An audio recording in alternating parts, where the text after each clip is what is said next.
So to perform network checklist, you just go down to that, go to perform, and then it brings you to the network settings menu, which can also be accessed through the main menu tree under network settings.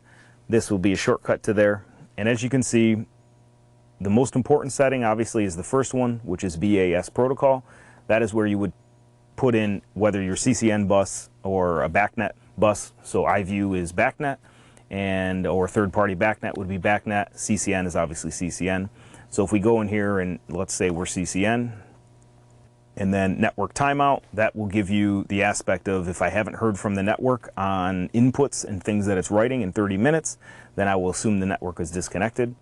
And because I'm CCN, then I would go in the advanced menu for CCN, and this is where I can change my bus number, my element number, my baud rate, and a handful of other items associated with CCN networking.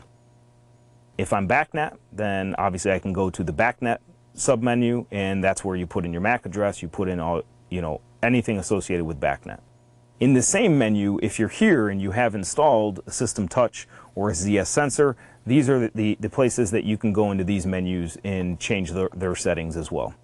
And once you get all those done, you go down to the end network checklist, you change perform to done, and then you can hit menu, perform initial startup, and you can see that it is done. And now the next would be auto test.